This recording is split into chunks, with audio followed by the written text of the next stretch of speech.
ಇತ್ತೀಚೆಗೆ ಚೆನ್ನೈನ crescent institute of science and technology ವತಿಯಿಂದ ಫೆಬ್ರವರಿ 2ರಂದು ಚೆನ್ನೈನಲ್ಲಿ ನಡೆಸಲಾದ 9ನೇ ಅಂತಾರಾಷ್ಟ್ರೀಯ ಅಬಾಕಸ್ ನೇರ ಸ್ಪರ್ಧೆಯಲ್ಲಿ ಗುಡಿಬಂಡೆ ತಾಲೂಕಿನಿಂದ 14 ವಿದ್ಯಾರ್ಥಿಗಳು ಭಾಗವಹಿಸಿ ಈ ಸ್ಪರ್ಧೆಯಲ್ಲಿ ಎಲ್ಲರಿಗೂ ಬಹುಮಾನ ಬಂದಿದೆ. ಇಂದು ಗುಡಿಬಂಡೆಯ ಬ್ಲೋಸಮ್ ಮೈಂಡ್ಸ್ ಸಂಸ್ಥೆಯ ಕಚೇರಿಯಲ್ಲಿ ವಿಜೇತ ವಿದ್ಯಾರ್ಥಿಗಳಿಗೆ ಟ್ರೋಫಿ ಹಾಗೂ ಪ್ರಮಾಣ ಪತ್ರವನ್ನು ವಿತರಿಸಲಾಯಿತು. ಹಂಬಸಂದ್ರ ಸರ್ಕಾರಿ ಪ್ರೌಢಶಾಲೆಯ ಉತ್ತಮ ಶಿಕ್ಷಕ ಪ್ರಶಸ್ತಿ ವಿಜೇತ ಹರೀಶ್ ರಾಜ್ ಅರಸು, ಪತ್ರಕರ್ತ ಹಾಗೂ ಕನ್ನಡ ಸಾಹಿತ್ಯ ಪರಿಷತ್ನ ಅಧ್ಯಕ್ಷ ಬಿ ಮಂಜುನಾಥ್, ಪತ್ರಕರ್ತ ವಿ ರಾಜಶೇಖರ್ ಪ್ರಶಸ್ತಿ ಹಾಗೂ ಪ್ರಮಾಣ ಪತ್ರ ವಿತರಿಸಿದರು.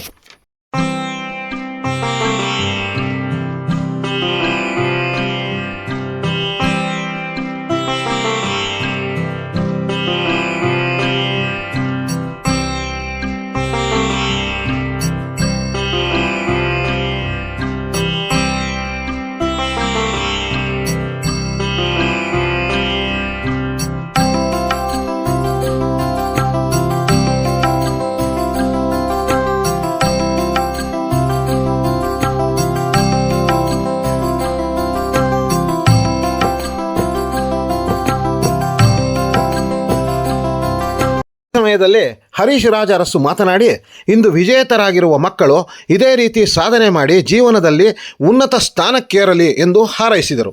ಉತ್ತರವನ್ನು ಹಾಕಬೇಕಾದ್ರೆ ಒಂದಿಷ್ಟು ಗಲಿಬಿಲಿ ಆಗುತ್ತೆ. ಇಕ್ಕಿದಂಥ ಎಲ್ಲ ಪ್ರಶ್ನೆಗಳನ್ನು ಅಟೆಂಡ್ ಮಾಡಬೇಕು ಅಂದಾಗ ಇದು ಸ್ವಲ್ಪ ಅಬ್ಸ್ಟಕಲ್ ಆಗಿ ನಿಂತ್ಕೊಂಡ್ಬಿಡುತ್ತೆ. ಯಾವುದಾದ್ರು ಒಂದು ಪ್ರಾಬ್ಲಮ್ ಸಿಕ್ಕಿದ್ರೆ ಮುಂದಕ್ಕೆ ಹೋಗಕ್ಕಾಗುತ್ತೆ. ಆದರೆ ಈ ಅಬಾಕಸ್ ಅಂತ ಮ್ಯಾನ್ಯುಯಲ್ ಆಗಿ ನಮಗೆ ಭಾಳ ಬೇಗ ಶಾರ್ಟ್ ಪೀರಿಯಡಲ್ಲಿ ಆನ್ಸರ್ಸ್ಗಳನ್ನ ಕೊಡ್ತಾವೆ. ಇದು ನಾವು ಕಲ್ತಿದ್ರೆ ನಾವು ಇನ್ನೂ ಬೇಗ ನಾನು ಜಾಬಿಗೆ ಸೇರ್ತಿದ್ದೇನೋ ಅಂತ ಅನಿಸುತ್ತೆ. ಅದ್ರ ಜೊತೆಗೆ ಈ ಭಾಗದಲ್ಲಿ ಗುಡಿಬಂಡೆ ಭಾಗದಲ್ಲಿ ಹೇಳ್ತಿದ್ರು, ಚಿಕ್ಕದಾದರೂ ಕೂಡ ಭಾಳ ಚೊಕ್ಕವಾಗಿದೆ. ಮತ್ತು ಯಾವಾಗ ಹೇಳಿದಾಗೆ ಕ್ವಾಂಟಿಟೇಟಿವ್ ಮತ್ತು ಕ್ವಾಲಿಟೇಟಿವ್ ಎರಡರಲ್ಲೂ ಕೂಡ ಇದೆ ಗುಡಿಬಂಡೆದಲ್ಲಿ.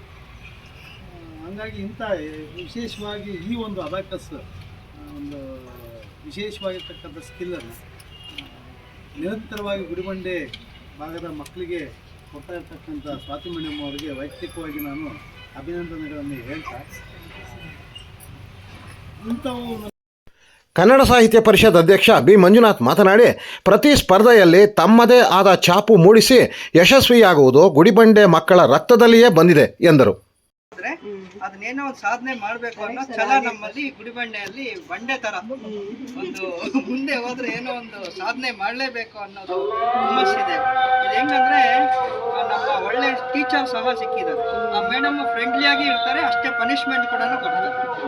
ಅಷ್ಟೇ ಫ್ರೆಂಡ್ಲಿಯಾಗಿ ಇರ್ತಾರೆ, ಅಷ್ಟೇ ಪನಿಷ್ಮೆಂಟು ಸಹನು ಅವ್ರು ಏನೋ ಒಂದು ಹಿಡ್ಕೊಂಡ್ಮೇಲೆ ಅದನ್ನು ಸಾಧನೆ ಮಾಡಲೇಬೇಕು ಅನ್ನೋದು ನಮ್ಮ ಸ್ವಾತಿ ಮೇಡಮ್ ಅವರು ಅಷ್ಟೇ ಫ್ರೆಂಡ್ಲಿಯಾಗಿ ಇರ್ತಾರೆ, ಮತ್ತು ಎಲ್ಲರ ಜೊತೆ ಬೆರೀತಾರೆ. ಅದೇ ರೀತಿಯಾಗಿ ಪೋಷಕರು ಸಹ ಥ್ಯಾಂಕ್ಸ್ ಹೇಳಬೇಕು. ನೀವು ಕಳಿಸ್ಕೊಡ್ತೀರಾ ನೋಡಿ, ನಮ್ಮ ಮಕ್ಕಳು ಚೆನ್ನಾಗಿರಬೇಕು, ಒಳ್ಳೆ ಇದನ್ನ ಓದಿನ ಜೊತೆಗೆ ಇದು ಸಹನೂ ಇರಬೇಕು ಅನ್ನೋದು ನಿಮ್ಮ ಸಹಕಾರನೂ ತುಂಬಾ ಮುಖ್ಯ ಇರುತ್ತೆ.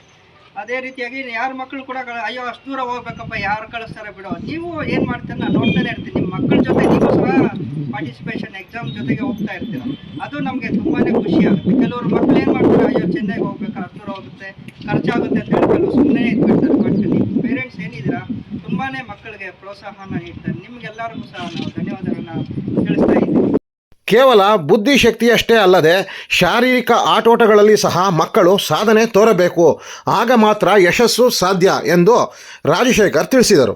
ಕಷ್ಟ ಬಿದ್ದು ಹೇಳೋದು ಒಂದೇ ಒಂದು, ಇದರ ಜೊತೆಗೆ ಫಿಸಿಕಲ್ ಆಗಿ ಕೂಡ ಆಟಗಳಲ್ಲಿ ಯಾರನ್ನು ನೆಗ್ಲೆಕ್ಟ್ ಮಾಡಬೇಡಿ. ಒಂದು ಬುದ್ಧಿಶಕ್ತಿ ಜೊತೆಗೆ ನಮ್ಮ ಶರೀರದ ಆಟಗಳು ಕೂಡ ತುಂಬ ಮುಖ್ಯವಾಗುತ್ತೆ.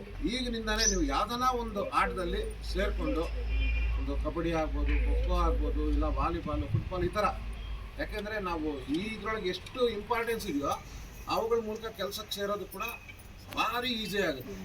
ಅದಕ್ಕೋಸ್ಕರ ನೀವು ಫಿಸಿಕಲ್ಲಾಗಿ ಕೂಡ ಇರಬೇಕು ಅಂತ ಈ ಸಮಯದಲ್ಲಿ ನಾನು ಹೇಳೋಕ್ಕೆ ಇಷ್ಟಪಡ್ತೀನಿ. ನೀವು ಪೋಷಕರು ಅಷ್ಟೇ, ಅವ್ರನ್ನ ಇಂಥದ್ರ ಜೊತೆಗೆ ಅದರಲ್ಲಿ ಕೂಡ ಸ್ವಲ್ಪ ಪ್ರೋತ್ಸಾಹ ಕೊಡಿ.